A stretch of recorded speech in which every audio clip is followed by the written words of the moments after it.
And this is a capital program committee. Today is October the 10th, 2024. Welcome. And I want to do the roll call. Christie. And one of our members is running around to the back of the building right now. We know I get over from this way, but not the other way. Yeah. Hi, Christy. Hi. So can we all go around the room? I'm Jill Veith. Don Holgate. Christie Kickham. All right, that's. From Kitchener. Thank you. And staff that's here, do you want to call out your names? Sure. Drew Patton, DPW Director. Thanks, Drew. Sue. Sue Carmel, Assistant Finance Director. Charlie. Yep, Charlie Palaki, Parks and Recreation, DPW. Paul. Paul Berard, Deputy Director of Facilities, DPW.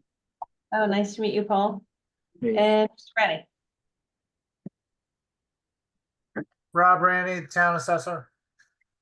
Thank you. Thank you all for being here. A reminder, this is audio video recorded.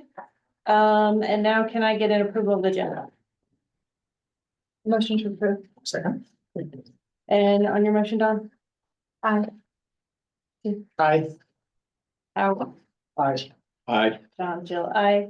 Thanks, everybody. Do we have anybody on for public comment? I don't see anybody on for public comment. So today we're gonna meet with DPW and go over their central fleet and facilities. And with that, I think I can turn it over to you, Drew. Do you want to go first? Sure. I'll actually let Rob Randy start with the assessor's vehicles for Central Fleet. And Okay. then allow him to not stick around and listen to all the DPW stuff that I'm sure he's not interested in. I'm fascinated by DPW stuff. What are you talking about? So yeah, we have two aging vehicles. One is almost 20 years old and one is 10 years old. We need these vehicles every day, pretty much. We use them to inspect properties around the island. They're critical to what we do. We get the number that he's talking about. Yes, please. Oh, sorry. I'm not sure if Rob has it, but it's admin -26-003. Yeah, I don't have that. Sorry. Gotcha. Thank you. Sue did email him, John, if you want to pull your email, she has the list. It's helpful to me because I'm putting it in the spreadsheet, so thank you. Great. And I have your back. Thank you. All right, Rob, keep going. We use these vehicles every day. They're critical to our function. They're critical to bringing tax revenue in for the town because we are constantly inspecting properties all over the island. One of our vehicles is also used by some remote finance employees who, when they come over for the week or whatever, they'll take our vehicle to wherever they're staying. But these are very important to us. Right, does anybody have any questions?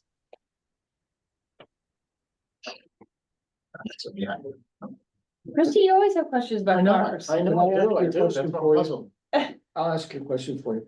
We've been concerned about redundancy, and how this. Are you asking me or them? I'm asking your question to them. Oh, okay. We've been concerned about redundancy and how vehicles are unique to the particular use or whether they're shared vehicles. Whether we could have shared a vehicle with another area rather than buying a new vehicle. In this case, I hear you, but it wouldn't be bad to hear your answer.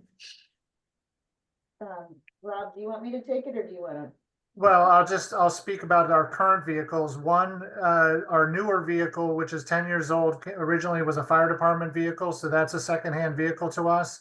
The other one, the almost 20-year-old one, was an emergency acquire from Don Allen Ford after it had been in an accident. And the previous vehicle that replaced had broken down on the side of the road. in the middle of our workday. So that was an emergency acquire. So these vehicles are secondhand vehicles. Question actually is a little bit different than that, but that's good to know. The question was, are they unique to the purpose that they're being used for, and are they fully utilized for what they're being utilized for? So that you can't say, oh, well, we have another vehicle somewhere else that would be able to double duty for this. That's an obvious question. One of them is sort of a double duty vehicle now. The other one is primarily for our field assessor who requires it every day. So it's a little bit difficult to do double duty on that one, but in hours that it's not being used, it's certainly available for other finance employees because they're right here. But yeah, that's certainly an option, of course. Yeah, because, last year when we looked at the vehicles, Drew, you may remember, we were like asking how vehicles are used and who, and there was some sharing and there was multi-purpose, and we were just not appreciating the uniqueness of vehicles being purchased. So that's good. Thank you. Howard? I can add to what Rob said. The vehicles are used as well by the finance staff. Right. Mostly the remote employees. Whenever I'm on island for the week, I'm utilizing one of the assessor's vehicles. Two of their other staff members are remote as well and come 1 week a month, and they utilize it as well. So it is being utilized throughout the finance department. Great. Anybody else? I do Christie? just a comment. We're trying to figure out, we've always had a little difficulty trying to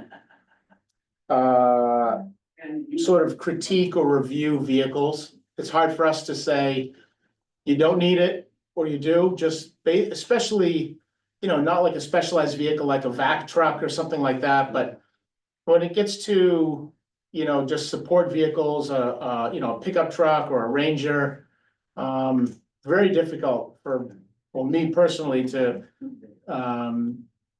try to review it, and so one way to do it for me, I think, is to, instead of looking back at this vehicle, it's looking forward on the new vehicle and trying to figure out, where do you guys perceive, like, how many years do you think you're gonna get out of this vehicle? Like, when can we kind of, and I, with all due respect, hold you to it, if you will. And I think we're trying to do is create an environment, and I think DPW has been trying to do this over the years, but try to find a way to at somehow better take care of your vehicles. I know you guys are trying to get, as much indoor space as possible, especially for specific vehicles. But that's kind of my comment, I guess, just trying to figure out, what's the outlook on how many years you're gonna have this? Obviously, what's the quality of use that you're gonna get out of it? And, how can you better look after these vehicles, whether it's and being proactive about getting, oil changes, having them just looked over generally, even if nothing's wrong with it, stuff like that. So it's kind of looking forward on these requests instead of looking back at the old vehicle. So just to answer that real brief, we do, so the vehicles we have, we keep up on things like recalls. We are very consistent with oil changes and that sort of thing. Generally, as far as use goes, they're pretty much light duty, ordinary, driving usage, but we do have to go down pretty much every single road on the island from time to time. We visit a lot of construction sites. But for the most part, I think we take pretty good care of our vehicles.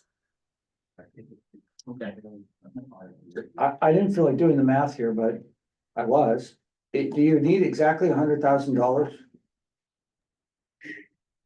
I saw the first one was 51,000 almost, and the second one I was just adding up the base amount and the adds to it. Howard, I think when you're talking the 51 and the other dollar value, were those attachments to the into plumb? Right. So we looked at recent purchases and, I know that one of those, the one that was just over 50,000, I think it was 50,450. Right, That is a DPW vehicle that has lights that the assessor doesn't need, so we were confident that it would be just under $50,000. Obviously, we're also projecting out a calendar year. good point. So I think we're comfortable with where the estimate is. They're probably in the mid to high $40,000 range. Base model. Like I said, they're projecting out a year, so we felt comfortable with that number. The second one adds up to 38,840. If I did my math right. Is that for an escape? That's the second item in your list. So what is it? It is a Ford Escape. I think the intent is that they're both Ford Explorers, not Ford Escapes. Oh, That's not what it says. Yeah, I think that's not what's in there. so do you wanna, There's one Explorer, Explorer, one one Escape. the second documentation page, Sue, is probably not correct. We'll have to regroup on that because those. I as- think I think we did go back and forth, so we'll have to regroup and talk with Brian on that. Okay, the second one is carbonized gray, just FYI. For an Escape and one was for an Explorer. The committee would Okay. prefer blue cars, just so you know. yeah. Madam Chair, but I guess, Rob, for me, the question would be, I mean, why wouldn't we then just get 2 Ford Escapes? Why do we need to spend 20 grand more on one than the other? Well, we need to make sure that we have a 4-wheel drive capability because of the roads we have to go down. You know, we are going to every single parcel on the island from time to time, so that's crucial to us. I don't know if the Ford Escape has that. It does not. And just to follow up on the escape attachment, that was originally intended for an IT vehicle, which being less than $50,000 is being included as an EIR to our operating budget. So it really shouldn't be attached to the 2 assessor's office vehicles. There should be one quote that applies for the justification of the cost of the 2 Explorers. Just need to remove the Escape documentation. Sorry for the confusion. Do we ever, I mean, obviously their life would be shorter, but do we look at buying used vehicles? Like something, buying out a 3-year lease? That, We do not that I know of. I mean, just be like, I just bought an Audi that was a lease Mhm. this past year and I obviously saved a lot of money on a really good vehicle by doing that. Like a low mileage Yeah. and out of lease vehicle. Mhm. Yeah, you do. That's a great way to buy a car. I think that's complicated by the fact that we can't get lease buyout vehicles on a state bid list. So otherwise from a procurement standpoint, it'd be incredibly difficult to source those vehicles. We typically buy off the state bid list and we get a really, really good price compared to what you might see on a sticker on a lot. Because they come through Ford Pro, their fleet division. That also Okay, does cause some challenges. Ford Rangers, they get a good price on the lot, so they're not releasing them to, the fleet side. So those are some of the challenges we navigate, but yeah, we get them off the state bid lists, and so that's okay. I, There's a procurement issue with trying to buy used. I did talk to Brian and we're gonna get together sometime when he's ready to talk about leasing program. And because if you are leasing a vehicle and we don't have the depreciation benefits because the town's not a taxpayer and the lessor can use the depreciation benefits, you can save a lot of money that way, including not putting out all the capital cost up front. But, because you're renting. Right. And the depreciation is somebody else's problem and the end product is somebody else's problem too. So we really, Brian and I volunteered and he said that he would do that. Yeah, that came up last year too, so. Christie, did you have No, they answered it. It was just about the $50,000. the discrepancy Yeah, between the two? yeah. Okay. I think that's a wrap on questions here. Thanks, Rob. Thanks for coming. You probably got a few more questions than you thought you would. No, that's great. Thank you. Appreciate it. You bet. Thanks for coming. One done. Yeah. Drew, I think, are you gonna take the next ones? Sure. So we'll start with fleet 26-001. It's for the purchase of a new Ford E-Transit van. We currently have an E-Transit van in our fleet for our facilities division. Simply put, there is no better suited vehicle for especially the carpentry work and light electrical work that our crews do at the various town buildings around the island. We'll certainly get into this a little bit later, and I know I mentioned it in my lengthy presentation at the select board a couple of weeks ago, but we don't have storage at our facility for most of the tools and equipment or workspaces for the facilities team. So the capabilities of the transit van kind of can't be understated in terms of a mobile unit to bring the tools and equipment to a job site. Additionally, there's obviously the intent to remain compliant with green communities designation, and when we can and where we can electrify our fleet. And so Ford has 3 vehicles that are electric. We try to remain as much entirely Ford townwide as a fleet as we can. From a maintenance standpoint, standardizes things. We are actually setting up training for our mechanics to get Ford Pro electric vehicle training. And the 3 vehicles that Ford has, the 3 electric vehicles that Ford has are the F-150 Lightning. We just purchased 2 of those, an E-Transit van, and then a Mach-E Mustang. So we're trying to do our best to electrify our fleet from an emission standpoint. And this would just be a really, really good fit for our facilities division. Do you have enough charging stations for the new cars that are coming that'll be electric? We do. As a matter of fact, every electric vehicle you purchase from Ford comes with a level 2 charger for free. We just had 2 installed. We did have 2, and one of them wasn't working, and one was a level 1 charger or level 3, whatever the slowest was. So we have 2 brand new Ford Pro chargers for the F-150 Lightnings, and we would install the charger for this vehicle upon arrival.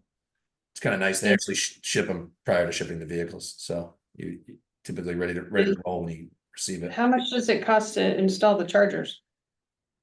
Or are you just swapping out for what you have? Paul can probably speak to the cost of getting the electrician, but I will say both charges went in just a couple hours. I haven't seen the invoice for that work. It was done very recently, but I don't think it's a substantial cost.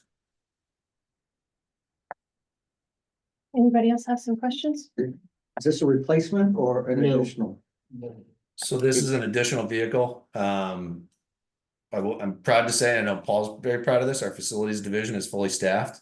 And this would ensure that we have all the vehicles we need for the members of our facilities division. Jill?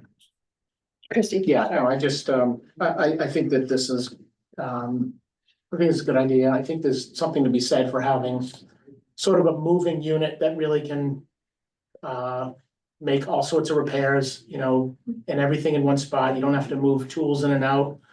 I'm assuming that everything will get just assigned to that van. Whoever uses it will be able to use those tools, and as a caretaker, I know the value of having everything on your vehicle that you can use to fix, random maintenance items, so. And I like the electric component. That's great. Yeah, absolutely. Like I said, we got 2 F-150 Lightnings recently. The challenge with the F-150 Lightnings is frankly, they're almost more of like an office vehicle. There's just a one body style that they offer for the Lightning. With that being said, it has a frunk, as would this E-Transit van, and it has outlets to plug in your equipment. So our guys have already been using that to power their power tools. And like you said, that mobile unit and being large enough, not to sound like a broken record, but I think last year I kind of, went probably on and on about, we've been the home of hand-me-down Ford Rangers, but you can't fit a sheet of plywood in the back. The shelving on the side of the van and the ability to put lumber inside is kind of invaluable. Yeah. Anybody else? All right, Drew, I think we can Up next, on to Fleet Fleet. 26002. Sure. So this request is for a replacement front end loader. We currently have two loaders. We have a Volvo loader, and I forget how old it is now. I can pull it up really quick. Long story short, there are a couple pieces of equipment that here at the DPW are what I would consider the backbone of our operations. And the front end loader is without a doubt 1A or 1B. The front end loader doesn't just, it pushes up piles of gravel and other materials in the yard. It loads vehicles during snow and ice events with salt. It is the tool that we use to open and close the Children's Beach floodgate during storms. And when we get high wind events, they're out on the road pushing big trees out of the way so that we can maintain passable roads. So, I think it's important that we have some redundancy. It's times like these when I see on the news that there's a major storm that goes through, and I start to wonder and worry a little bit about what would happen if it happened here. Are we ready? One of the loaders that we have is, again, I'll get the age for you in just a moment. But it has electrical issues. It has transmission issues. We spend a good amount of money constantly maintaining and repairing it. It's very inefficient. It puts a heavy burden on our central fleet staff. So in short, it's time to replace something that I would say is absolutely critical to our department. Anybody have any questions? Does this pick up the dead deers too, or this is a lot bigger than that? It's a lot bigger than that. And the Volvo loader that it's replacing is a 2006. So we're almost on 20 years. By the time, we'd be able to order this and eventually get it delivered, it would officially be 20 years old. Shall I do a question? Chrissy? Do you guys operate just one loader in the fleet at a time, or do you guys have an option to use one or the other? There are many instances where we have two loaders in operation at the same time, especially during storm events.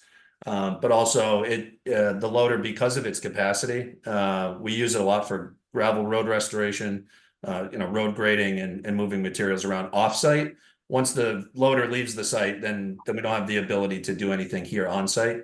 I was talking to Paul earlier about the loader and some of the stories from yesteryear of needing to be in two places at once, and we borrowed a loader from Waste Options at the landfill. It's not registered, can't go on the road. The airport has one, but if we're dealing with a storm event, they need theirs as well. So yeah, there's many times where they're both in operation, as long as the one that's almost 20 years old is up and working. Yeah. Will you guys keep the Volvo? No, we would trade it in. Yeah. And Not sure. So you have another one existing though? We do, yeah. We have a Cat loader that is a 2018. Okay. All right. I'm not sure what the trade-in value would be on a 20-year-old front end loader, but I guess we'll see when we cross that bridge. All right, next up is Fleet 26005, the 10-wheeler dump truck replacement. So this might sound familiar or redundant, but similar to the front end loader, our 10-wheelers, we have two of them. They are the biggest and strongest trucks in our fleet. Again, during snow and ice events, they hit some of the more major roads like Milestone, Pulpus, Old South Road. When we get heavy snow, some of the lighter duty trucks don't have the capability of the 10-wheeler. It also enables us during snow and ice events. It's got a much larger spreader in the back. It has larger capacity, so we can stay out of the road longer. And again, being the biggest vehicle in our fleet, it's best suited for trailering heavy loads. And again, just kind of part of the backbone of our fleet. I did want to touch on the price real quick. it's pretty high. Sue can attest to this. I struggled to even get a price from Tri-State Trucking. We have Freightliners, that's the manufacturer. We've had extremely good luck with them. They're easy to work on, they're reliable. There are EPA and the state of Massachusetts, like, emissions regulations coming down, and they were very hesitant to kind of hesitant to give a price and commit to something. I had to explain to them that I need something to support the ask, and obviously we wouldn't be able to even order this until July of next year at the absolute earliest. With that being said, it was actually prior to that conversation that when we talked about our central fleet needs internally, Peter McCall, our head mechanic, mentioned that the lead time on trucks like this is becoming extreme. So even if we ordered it in July of next year, we're hearing that it's a minimum of 12 months, maybe closer to 18 or 24 months before delivery. So the vehicle that it's replacing is off the road right now. We're working to get it back on the road, but it's almost 10 years old, and we're trying to get ahead of that long lead time item that's very critical to our department. So from today, it might be 2.5 years before we two and a half years before we get the 10-wheeler on island and registered. So we're trying to be proactive, and have the ability, not get caught in a situation where we don't have the ability to continue to respond to events and serve the community on a day-to-day basis. Do you have a contingency amount in there since it's gonna be like 18 months or so before you? I do. I'm not sure if it's reflected in the attachment, but when I talked to the salesman from Tri-State Truck and a salesman from JC Madigan who does the upfitting, they basically said, I'm going to give you a number and you should add $30,000 to it. So yeah, I don't want to spend $375,000 on a 10-wheeler, but if we don't need it, we certainly won't spend it. That's for sure. Of course, a truck like that comes with the snow and ice package, so it'll come with a spreader and a plow, and anything that we need for towing and day-to-day use. Okay. Right. Anyone else? All right, Drew, I think we're gonna move into facilities now. If that's,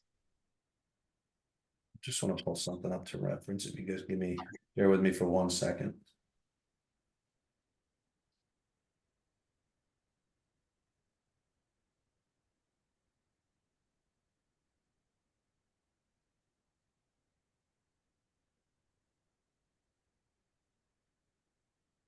Almost the price of a fire truck. Crazy, right? Crazy.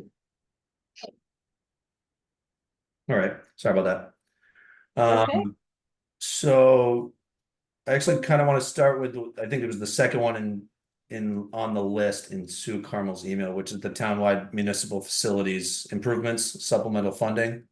Yep. The attachment has a breakdown of a number of projects, and I wanted to walk through that to kind of outline what we've done, what we're working on, and where we expect to be going. I did highlight this project as part of the select board strategic plan, efficient and effective town operations presentation about a month ago, maybe a little more. My understanding is that the original appropriation ask was brought before Capital Program Committee, kind of as an open-ended ask for money, and that the intent was that the town, the DPW, whoever's involved in facilities projects would basically go back to Capcom to update the committee on what projects were being done and how much was being spent. I'm not sure that ever happened, so I wanted to take this opportunity to highlight kind of what we've been doing, let you know what we've been spending stuff on, and again, what we have planned. So as far as some completed and active projects, downtown exterior improvements at 20 South Water Street, 16 Broad Town Building, and 3 East Chestnut were recently completed. So the design and construction of that project, the construction is all complete, and that was about $1.25 million. Additionally, 2 fairgrounds HVAC and energy improvements project is ongoing. That is a $215,000 construction cost. That Lawrence Sinatra and Rise Engineering are spearheading. Additionally, 25 Federal Street building exterior and windows, and the Jetties storage building renovation are two projects, both with Plan B construction, that are ongoing. I don't know if anybody's been down to Jetties recently, but that one's actually almost complete. They're waiting on some windows and doors, and to finish out a little bit of the siding, and that'll be wrapped up. But we actually had a meeting this morning about the municipal restroom renovations phase 1 project with SMRT, who was selected after we issued an RFQ for designer selection in architectural and engineering services.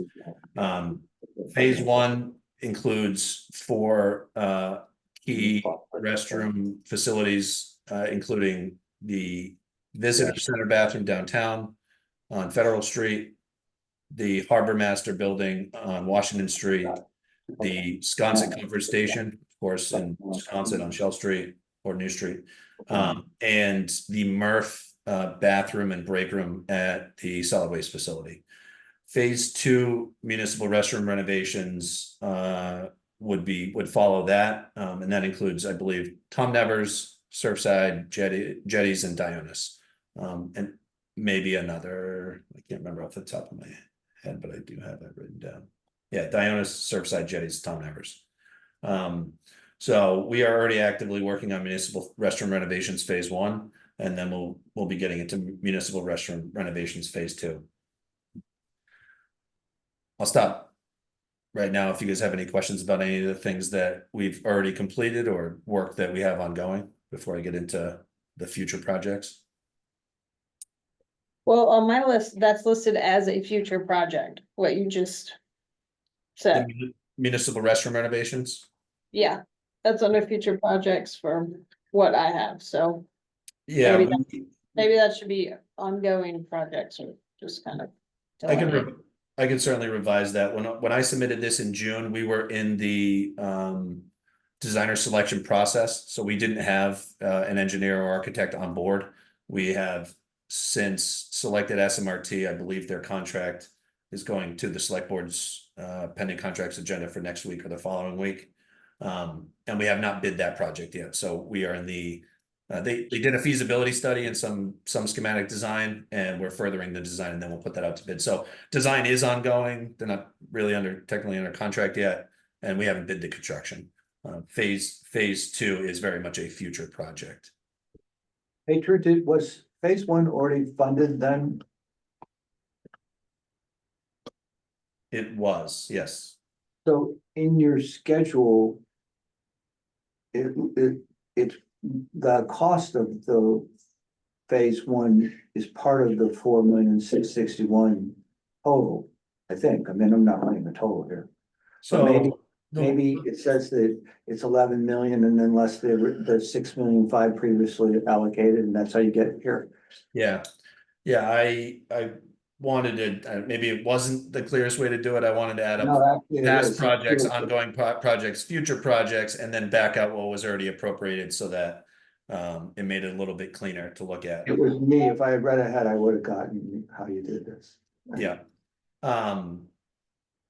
So the bulk of the supplemental ask is phases 1 through 4 of the townwide municipal facilities improvements. There was a quote unquote townwide facilities assessment done by LLB in 2015. It's almost 10 years ago now. Rather than, just to give you an example, rather than bidding a new roof 40 different times, our intent would be to bid once to do 40 different roofs. That takes a lot of the burden off of town staff and especially our procurement office. And it's a lot simpler to analyze them all, put them all together, and hopefully get a order of magnitude kind of cost savings, economy of scale savings by bidding work like that together. We also, talked a lot internally about what's the right approach to this, and ultimately, just to follow up on that phases 2, 3, and 4 are the construction phases of the project. So we would start with building exterior, building envelope, energy efficiency, insulation, windows, doors, siding, roof, all of that stuff for a number of different town buildings. Phase 3 would then be the systems, so it would be HVAC, electrical, plumbing, kind of the internal stuff that might disrupt, the slab at a building or some of the walls or ceiling. And then phase 4 would be kind of a configuration analysis, where people are working, what their workspace is like, and then interior finishes. Again, some of that focused on comfort, but also energy efficiency. And then did want to just highlight, if you look on the bottom of what I had attached, it's a spreadsheet that has no color. It's a list of a bunch of different properties that the town, for whatever reason, didn't include in that 2015 LLB assessment, or we've since acquired, that we've acquired since that 2015 survey. So phase 1 is really just an update of that assessment. Obviously, if there was a roof that was old in 2015 and we haven't fixed it, it hasn't magically gotten better on its own. But long story short, that's kind of our approach to the municipal facilities improvements over the next couple of years. The reason we wanted to include the supplemental funding ask at this point is because we expect over the course of the next year and a half to be implementing phase 2, doing the construction on the building exterior, and starting or be in the middle of the design of the systems engineering work. We want to be efficient in this process and not have kind of a break or a delay. We understand that a number of these facilities, well, all these facilities are either some where somebody works or where they live. And so it's going to be disruptive. So the intent is to piggyback from one project to the next and do all these improvements and not drag it out for an extended period. It also allows us to, while we're doing improvements on the building exterior, if there's something that we know is systems related, something protruding through a wall, we can do it while we're doing those improvements, instead of having to come back, maybe drill through a wall that we just put new siding on, for example. So long story short, that's our approach to the townwide municipal facilities improvements. Your total is 5.5 million, but your spreadsheet shows 4 million, close to it, 4.6, is that because you don't have the GC fee in there? Or contingency line there to just make it rounded up to 5.5, which may. There were, as part of the 2015 LLB survey, there were dollars put to a lot of the needed improvements.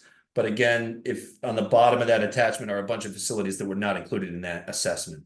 So we've taken the 2015 dollars, converted them to 2024 dollars. And we also know that there's a bunch of facilities that just were not included. So we wanted to make sure that we were able to capture a lot of these facilities that were otherwise either not owned by the town or were not assessed previously. You want to add another line to the schedule to reflect that, so it gets to 5.5? Sure. We can certainly revise that.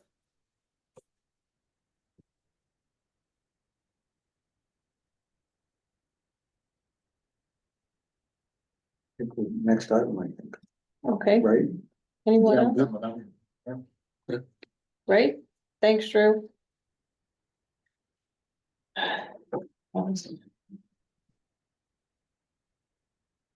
Next up is, you want to do the design supplemental funding next? Sure.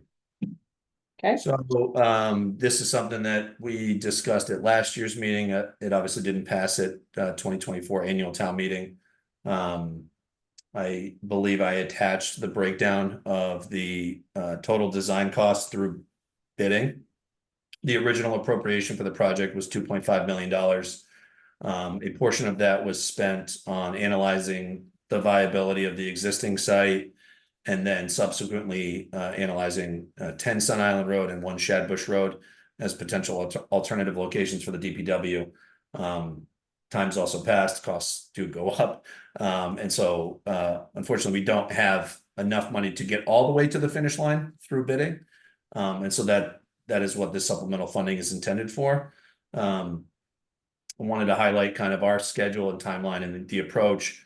You know, I know I don't need to explain this to this group, but you know, there's certainly plenty of times we appropriate money, and by the time we get around to bidding it, we don't have enough money, and then we scrap that and we go back to the drawing board, and then we rebid it, and sometimes we're almost chasing our tail. Our intent is to have construction documents completed, the project bid, and a winning low bid in hand for special town meeting of 2025. The intent is to go to that meeting with the exact dollars it would take to construct this facility, and not have to do the back and forth, which inevitably would create a couple of years of cost escalations and supplemental funding requests. So that's where we're at. Happy to take any questions now on the design or the dollars for completing the design through bidding. So what is the rest of the design that you have to do? But I mean, I've just seen the schematics and what else is left? Yeah, so we did finish the schematic design of the facility. Up next is also going to kind of sound repetitive. Our process is, you know, from an architectural standpoint, very similar to what's going on with our Island Home. We've finished schematic design. We will be moving into design development, which really furthers the details of the design. And then the third phase is construction documents, putting together what I'm sure is going to be a very thick set of plans, both site, civil, structural, architectural, HVAC, electrical, all that stuff. So after that, we would put the project out to bid. Also included in the costs are, you know, energy efficiency analysis, life cycle cost analysis for different features of the building, additional permitting support, because we do need to file with MEPA and Natural Heritage, and a number of other things that you know, will inform and support the thoughtful final design of the facility. Anybody else have questions? No, when I was looking in the Rory, I didn't kind of get the math too well through, so let me go back to it. In your description, it shows fiscal year 26 reference $1.5 million, total cost $4,050,000. Then it went down to your text and I couldn't comport that with what you were saying up at the top. From the project summary.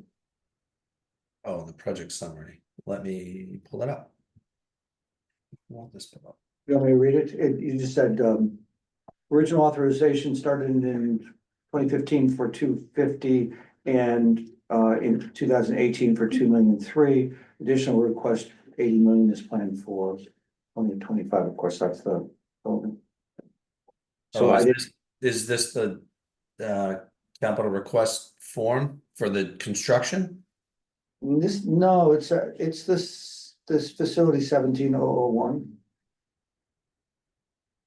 I see design fee summary, then facility program, and updated DPW campus design, permanent plan. Where's yours, Howard? The one that.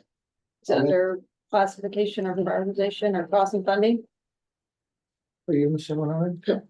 Yeah, so I'm in facility 17001, Drew, Yeah. and it says, You go to the introduction. yeah, go ahead. No, if you open to Jill, it's Yeah, I see that. And then look down at the bottom.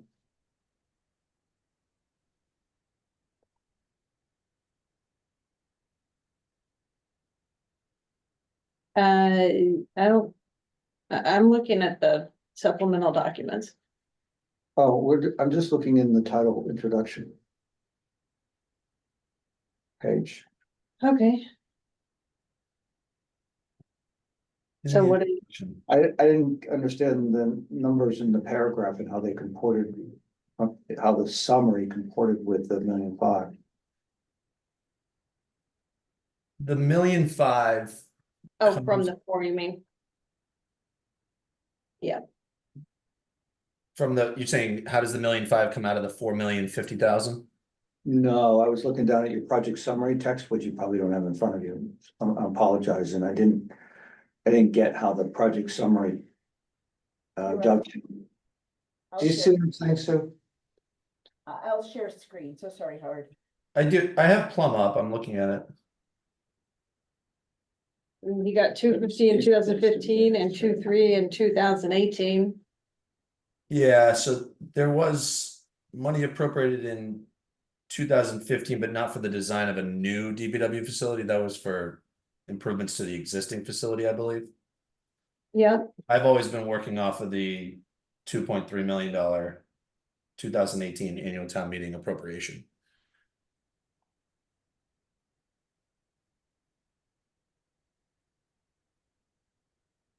I don't know, I've got a little dense, I don't get it. So let me try to walk through it. Are you able to put it up, Sue?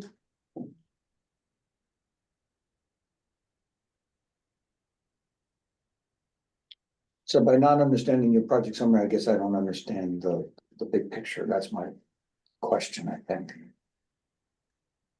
Ooh.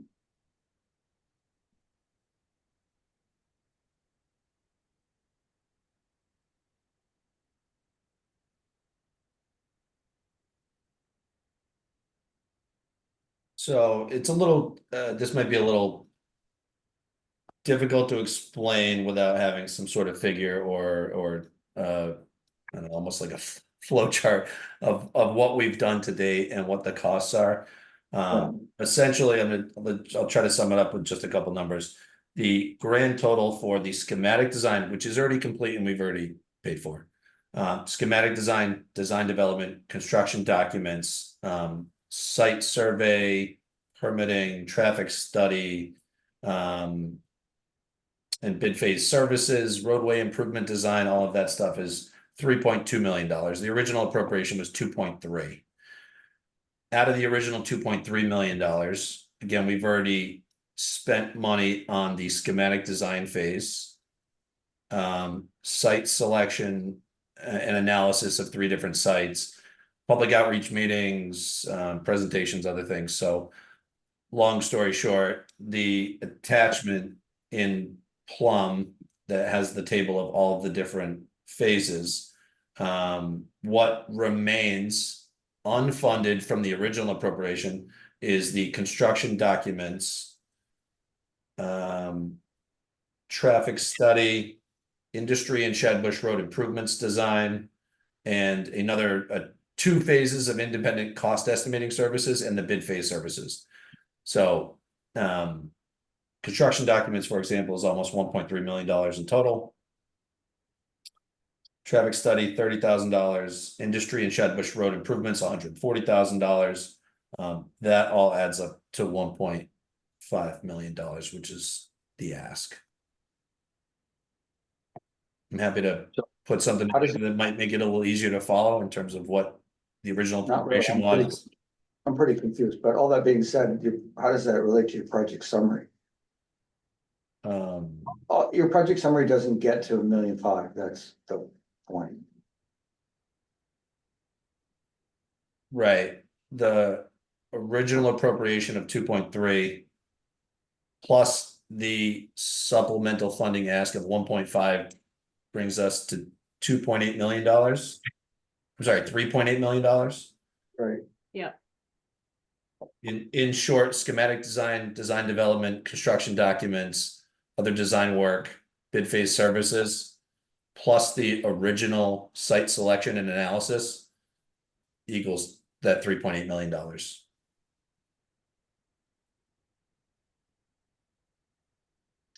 And I didn't put the project summary together, so I wish I could give a little bit more on that. Can you, Sue, maybe look at the project summary with Drew I later? think the way I understand it, it's 4,000,005 minus the 1.5 minus the 250 and minus the 2.3, and I think that gets to 4. The 1.5 is included in the 4. if that's what he gets.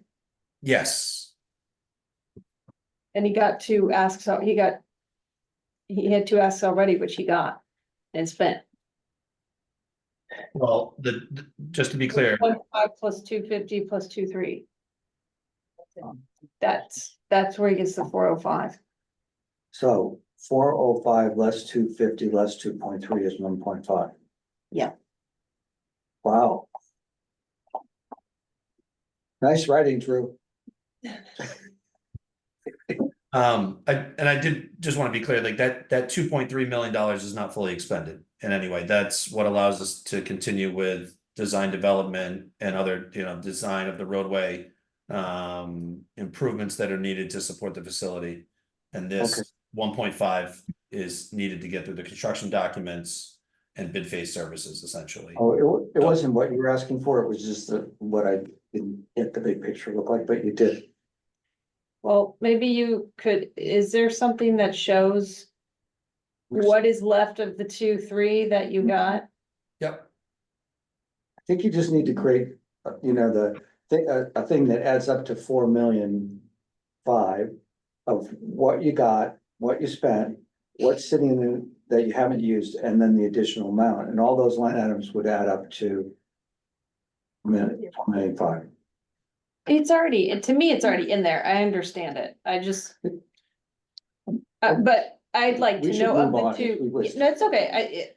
Of the 2.3, some of that's not spent. Right, that's why I said it would be nice to know. Yes, I agree.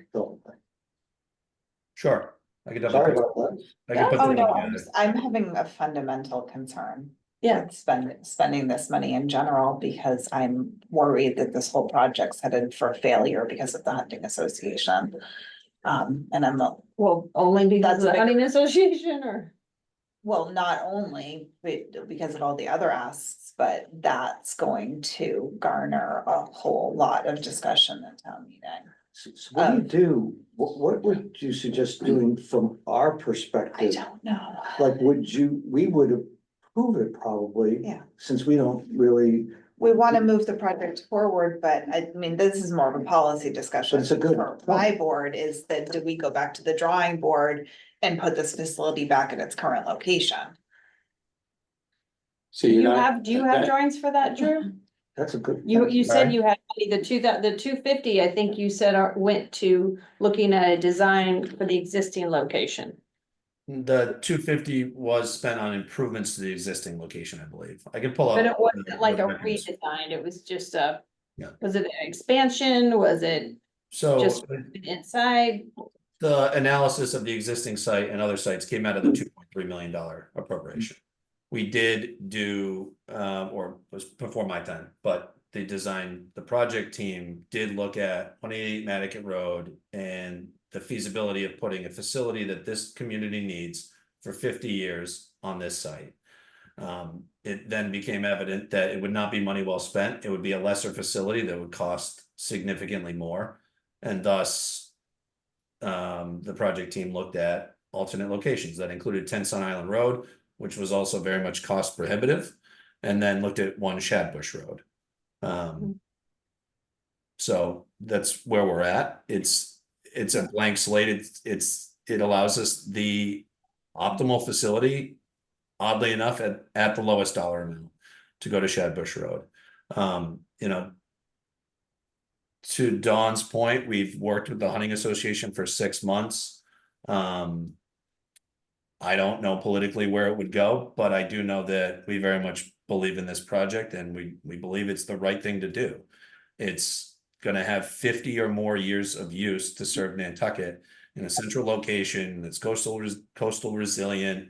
It's in the industrial park. I can't think of a neighborhood that we fit in better. So for a lot of reasons, we believe this, from the bottom of our hearts, that this is the right thing to do. Rebuilding here comes at a significant cost and doesn't allow us to have the facility or in the location that best serves all of Nantucket. So I don't think any of us that It don't is. agree with you. I think, speaking for maybe everybody, maybe I shouldn't, that it is the right thing to do. You do need this. And we're supportive of it. We're just Just need to put it in context. No, this is just the thing that I'm having trouble with just in general, is that we invest all of this money into the design, and I mean, we're up against the same thing with the Island Home project. Is that it could fail at town meeting, and that's probably one of the biggest reasons why town council makes sense, so that people who've really done Right. their research So can we've make thought about it. I mean, I good think- decisions. Exactly. John, you next? No, I agree with Dawn, because we spend all this time looking at the cost of a $300,000 truck. Meanwhile, out there, there are these big behemoths of 90 million for this and 80 for this. And when we look at it, it's, where's this all gonna come from? And is it really gonna get past town meeting when you start to bring all this forward, and all of a sudden you've got these big ones all sitting there in the same time frame, and I doubt it. Right, and did you go to town meeting last time when this was talked about? Because Exactly. it was turned down in the context of all of the other things that were approved. I mean, it was an irrational knee-jerk response of voters to turn this down. Yeah. I don't know, maybe because they didn't like what they approved previously. I'm worried that there's going to be an irrational knee-jerk reaction saying that this project killed the shooting range. Right. Because Well, or that vice was voted versa, in yeah. overwhelmingly twice at town meeting. And I just think that's the spin that's going to be put on Uh, it. And Drew, this is That it was a something we need poison to pill? discuss. at But it the went select down board because of the level. Yeah. price though, right? But you're saying that it also might go down because of the hunting. And I'm not, Christie, did you have something you wanted to ask? Yeah, no, I was just gonna say, I know Drew mentioned, served the town for 50 years, but at that point, as Drew mentioned, the existing site is coastally sensitive, and so I think that, you're not talking about 50 years, you're talking about, as stewards making decisions, you're talking about the next 100 years, because it's probably a suitable place to do this. So really, you're talking about this being the site in perpetuity, not just for the next, you don't want to sell, you're not selling it for 50 years, you're really selling it as this is the permanent spot on Nantucket and the best spot that we deem, usable for this purpose. It's just a point. Yes, and so you guys out there, sell it. It's an interesting, because I was gonna say, how are you, it's probably not really appropriate for here, but how are you positioning this for the next meeting, Drew, so you don't run up against what you've been running up past? I mean, this facility will save the town money from deterioration of equipment and centralization of stuff. But people don't like it, so what's the sell story?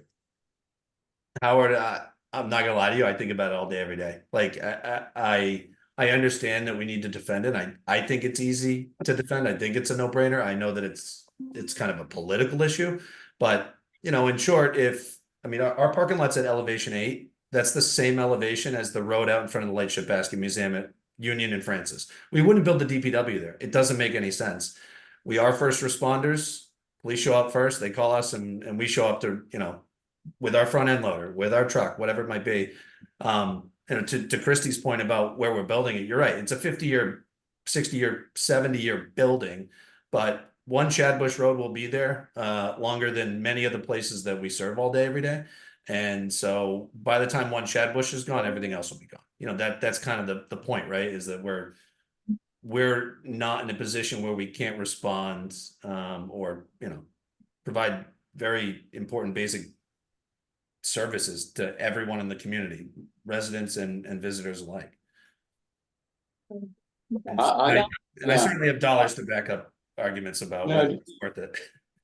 It's John. I just encourage you though to Dawn's point, is to really start to think about what kind of public outreach has to happen for this to have a chance of actually getting the votes on the day, because if we're saying, the 50, 70-year thing, I get that, and most people would. But on the day of town meeting, and you know what the dynamics of that can be, such a huge amount going forward at the same time as at least one other, equally big amount, is going to be difficult to sell if you haven't done some work before then in the community. Because I know what I'm about to say is illogical, but it is out there. People associate DPW 80 million, but I still got a pothole in front of my house. And Yeah, they do. you kind of Exactly suffer what it from is. the, well, I still got potholes. I'm not giving those guys 80 million. You're easy pickings. is the Yeah, point. so, You're the low-hanging fruit. and Drew, the good news is you're not the only one, mate, that's in this position, because it's True. with a lot of things. But, if you don't try to figure it out, how you're gonna get this, public to a different place, until we have a different form of town government, that is gonna be the yes or no for you, not us. So I've said enough, but for me, and public outreach are easy words to say. The town council meeting on Saturday, I sat through, I don't know, in the room, there was about, 8 people. Yeah. Online, I think it was probably another 20. So, and that's changing our town government. But you can't give up, though. You can't give up on what kind of public outreach are you going to do to smooth the path for this? That's my only. I think historically, Dawn can speak to this better than anybody, that things just don't win the first time. And with the town meeting form of government, like, you have to be patient. I mean, things just take a time to settle in to people's minds that, oh, I've seen that before, or I haven't, or. Right. You can't, it's hard to drop a big number on them that night and then expect them to say, oh yeah, I'll do that, but this year in particular, my fear is this and our island home and town employee housing is at $14 million. That is separate from what is being spent by the Affordable Housing Trust Fund. So I think asking all this all at once, it's just like a cluster this year. Yeah. But, at some point there needs to be, somebody needs to stand up and say, what's the priority? I just think that you need to mobilize a team, Drew, to put together a public relations program for this, to get out in front of it. And about why you need it and why it's been stupid to not do it in the past, and make up some numbers about what it's cost you and what it would save you. That kind of thing, because otherwise you're gonna get that response that you just said. Think Yeah. people- Pre-town meeting. Right. So, Oh, absolutely. Well, and Yeah. plus everyone's taxes went up this I mean, year, it was- and I know you all are like, oh, it's Part of only. it is the values on up. Yeah, but their taxes went up too. It's, Right. a lot of people are like, oh, it didn't go up that much, but it did to some people, and A I've seen that comment.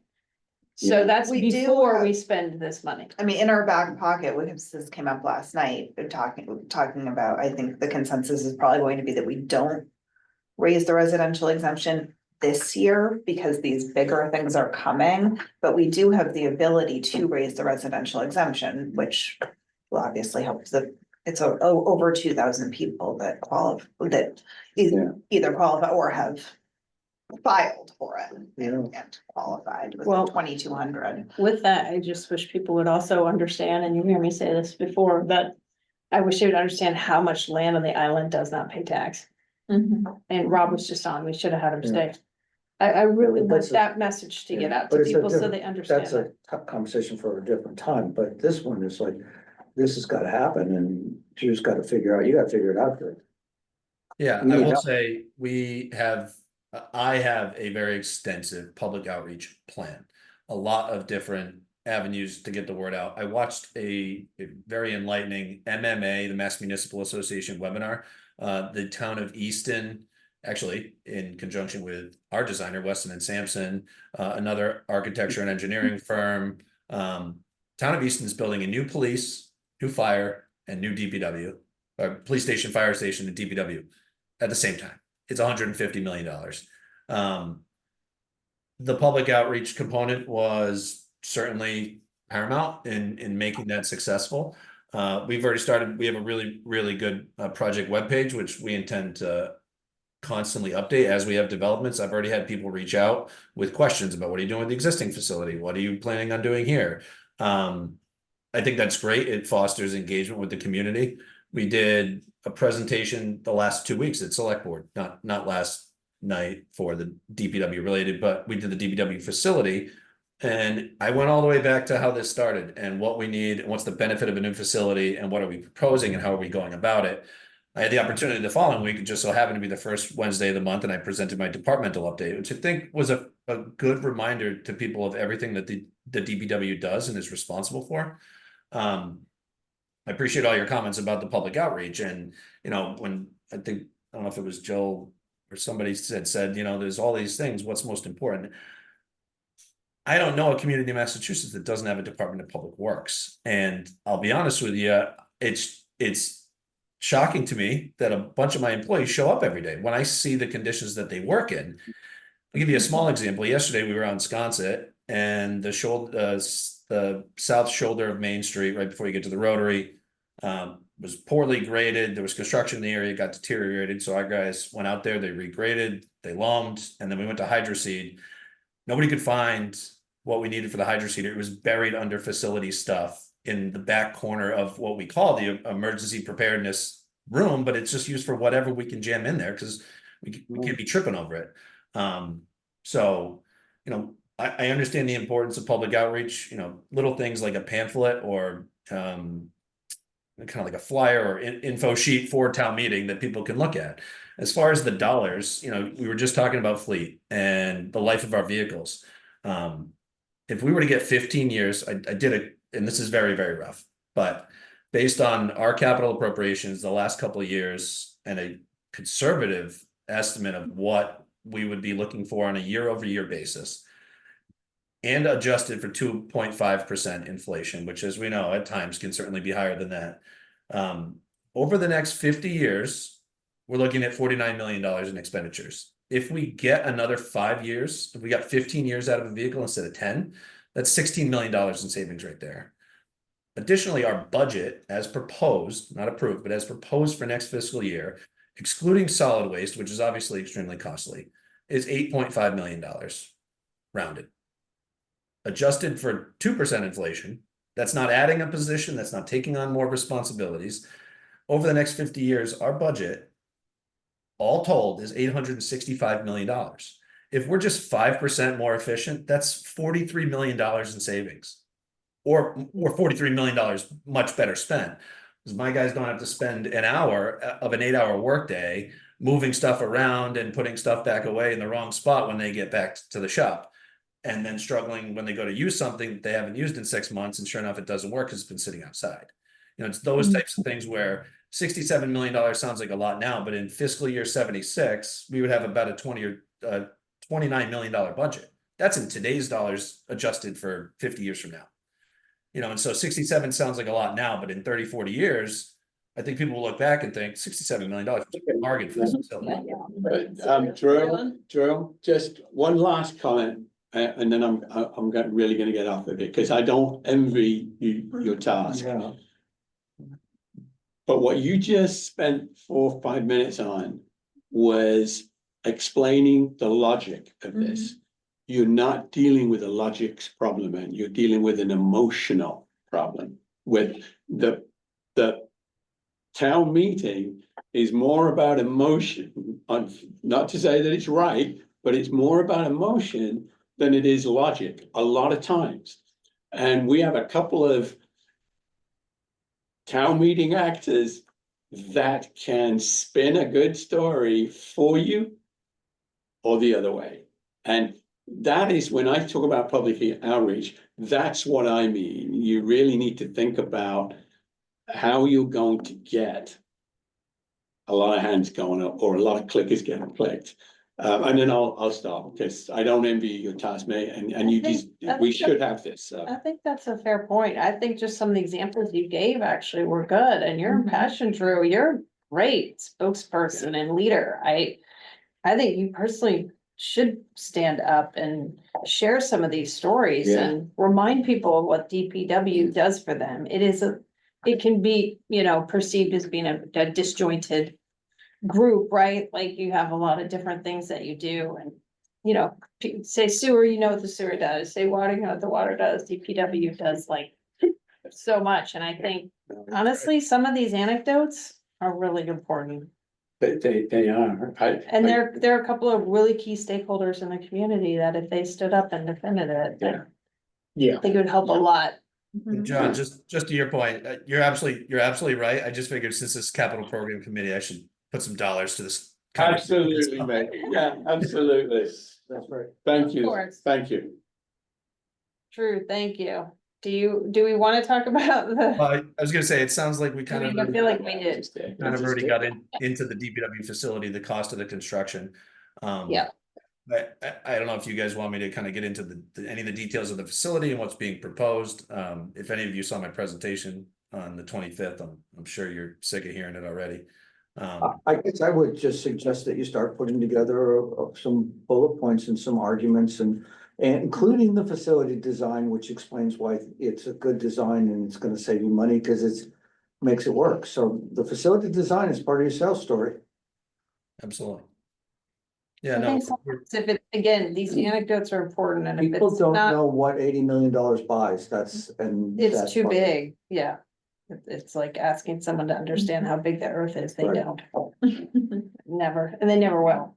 So that seems like a lot, but I would also personally, I would portray this not so much as like the town telling us that we have to have it. I think you should tell us why you need it. I think there's a difference. Yeah, big difference. okay, that's Um, great. Do you have any more comments on this? Cause you had some good ideas. Yeah, No, you I do. mean, I feel like I, spun the conversation around a little bit from what the focus No, it's is, good. It's but the elephant in I the think room. We it's- might as well Let's talk about it. talk about It it. should help, Drew. I think we're here to help you actually, Drew, so that, we're kind of we can give you feedback from here and the other committees can give you feedback. I mean. but Yeah. it's just Hard insight. part about Yeah. it and how government works, that we have to spend all this money before we get the big vote. Yeah. Right. Oh, and it'll be one of those situations where we are still it's gonna be difficult because you're still gonna have to support the existing facility, just like we do for our island home, whatever goes on with that. Mhm. We still have to put money into it to keep it up. But you also And that's the yeah. tough part, but it's, we're gonna still have to, You have to have a closure date. Deal with for that. the facility though, because. Yeah. Because of compliance with law. yeah, You can't afford to keep it open this certain. well, yeah, but it's not gonna happen overnight. All right. Drew, thank you so much. Thanks, Drew. Good luck, man. Yes. Really appreciate your time. Did you, Thanks. you didn't wanna do. The Tom Nevers. For the. New town on the backside of the page. You did Oh. Tom Neff. Was that it? Which one? I think that was it. We did Tom Neff. Oh, you weren't here last. Oh, You were sorry. here, Yeah, we we did, did that. Thank you. No, I wasn't. Yeah. Okay. Okay, next up, Well, Drew, I wanted to, is he still there? yeah, actually, I was Drew, back. you guys are just amazing, as you drive around this island and you see them working, they're not slackards, they're really working. They're good guys. You're lucky. Thanks, Well- Howard. We do have a great team. Yeah, we're very fortunate. Yeah. Only we had a great facility. Thanks again. Thank Thank you. you. Thanks, Charlie. Thanks, Paul. Okay, next up, report writing work group. That's you and Pete, and Pete's not here. Well, we Maybe don't we really could have get you anything to guys here at say, the we same just day. keep notes and we're using last year's template Yeah. and. We're gonna keep it simple and so far, there isn't much. To write about frankly, but based on the only thing that the biggest item that we're gonna be ending up to talk about, well, I guess maybe there's two, there's this. There's gonna be three, The DBW thing and the island home, which I don't really want to. and the town employee housing, and Yes, that's it. possibly the airport. Right, So those might be things that we want to pull out, or they might be we're things gonna that have to write. Wanna highlight or not? Comments on that. Mhm. I mean, to Drew's point, you know, about, I can't remember what town it was. Eastham. Eastham, Eastham, like, again, I know it's all planning. Who gets the big project this year and how does it work, but, you know. I mean, I'm not opposed to the idea of funding a few projects in a year, having a few big projects, like. Yeah. You can't just take the easy way out every year, like, you know, you gotta sort of find a year where you do those things, because as we know, they just grow in price annually. And, you know, it might seem like, oh, saving all this money, but you don't do it now, then you're just looking at more time and, you know, so. So, and this housing As a policy. issue with the airport is another thing. So what I think, to finish up this topic really quickly. I think that we have 4 or 5 topics that we need to revisit at the end of this whole thing and make some Yeah. notes on. I agree. So Sue, that's what I'm hoping that we have, that's why I wanna finish up.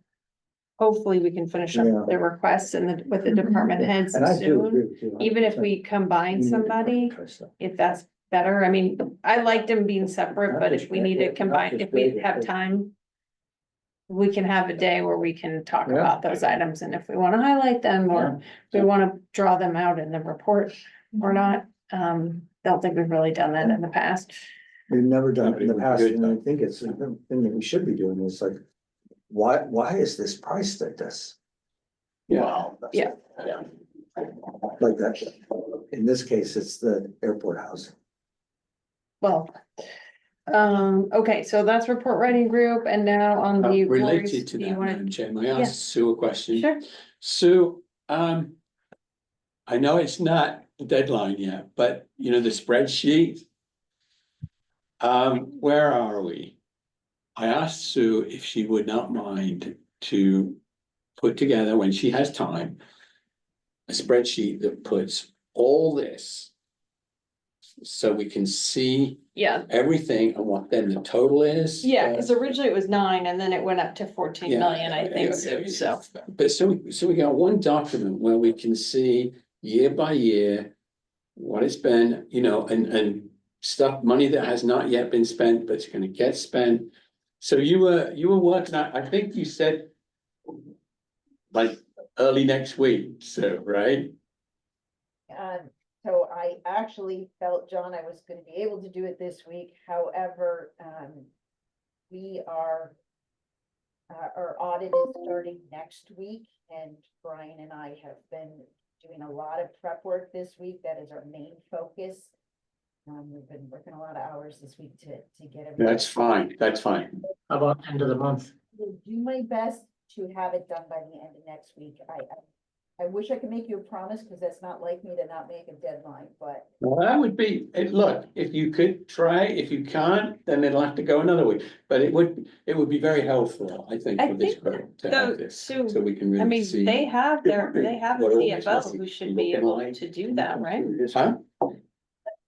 They have a CFO who should be able to do that.